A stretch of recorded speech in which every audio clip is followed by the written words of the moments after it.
NREGS పథకం ద్వారా 4,500 కోట్లతో 7 కోట్ల 10 దినాల్లో 30,000 పనులు ప్రారంభించామని, సంక్రాంతిలోపు పనులు పూర్తి చేస్తామని ఉప ముఖ్యమంత్రి పవన్ కళ్యాణ్ తెలిపారు.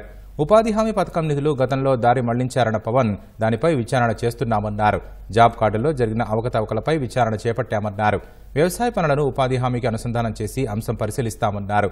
ఉపాధి హామీ పథకంపై శాసనసభలో సభ్యులు అడిగిన వివిధ ప్రశ్నలకు ఉప ముఖ్యమంత్రి ఈ మేరకు సమాధానమిచ్చారు. ఇది జాతీయ ఉపాధి హామీ పథకం. ఉపాధి లేని సమాజంలో, ముఖ్యంగా రూరల్ ప్రాంతాల్లో ఉపాధి ఇవ్వడానికి నిర్దేశింపబడిన పథకం. గౌరవ సభ్యులు లేవనెత్తినవన్నీ కూడా నోట్ చేస్తున్నాం అధ్యక్ష. మన కొత్త ప్రభుత్వం వచ్చిన తర్వాత, ఎన్డీఏ కూటమి ప్రభుత్వం వచ్చిన తర్వాత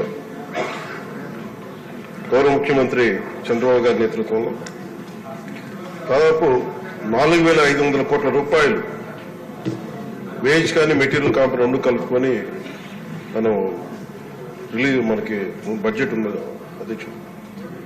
7 crore మ్యాండేస్, 30,000 ఫండ్లు.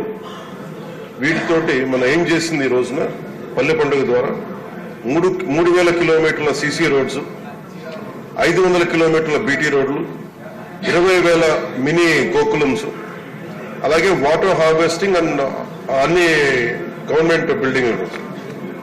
ఇది సంక్రాంతి లోపు ఇవన్నీ చేయాలి అనేది ఒక బలమైన ఉద్దేశంతో ముందుకెళ్తున్నాం అధ్యక్ష. ప్రతి చోట, ప్రతి పంచాయతీలో కూడా సిటిజన్ ఇన్ఫర్మేషన్ బోర్డు కంపల్సరీ చేశాం. అలాగే వర్క్ సైట్ బోర్డ్స్ కూడా అన్ని వర్క్ సైట్స్ చేశాం అధ్యక్ష. అది గత ప్రభుత్వం అన్ని వ్యవస్థల్ని అస్తవ్యస్తంగా చేసినట్టుగా ఇందాక పత్తిపాటి పుల్లారావు గారు కూడా చెప్పింది. దాదాపు కొన్ని 13,000 కోట్లు దారి మళ్లించారు. చాలా అసలు పని లేకుండా చాలా మందికి పని కల్పించినట్టుగా కల్పించి చాలా అవకతవకలు జరిగినాయి అనేది చాలాసార్లు నేను రివ్యూ చేస్తామంటే బయటకు వచ్చిన అంశాలు అధ్యక్ష.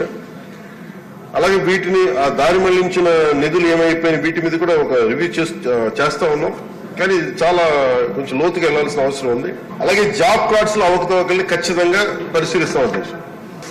అలాగే ఇంకొక ప్రశ్నకు అధ్యక్షుడు సపోర్టింగ్, ఇప్పుడు మనకి వ్యవసాయ ఆధారిత పనులకు కూడా దీని అనుసంధానం చేస్తారా అంటే వీఆర్ సపోర్ట్. ఇది supporting agriculture and allied activities is a priority for NREGA. జాతీయ ఉపాధి హామీ పథకానికి ఖచ్చితంగా దీన్ని అనుసంధానం చేయాలనేది కూడా మా ఉద్దేశం. దాని ప్రకారం ముందుకు తీసుకెళ్తాం అధ్యక్షుడు.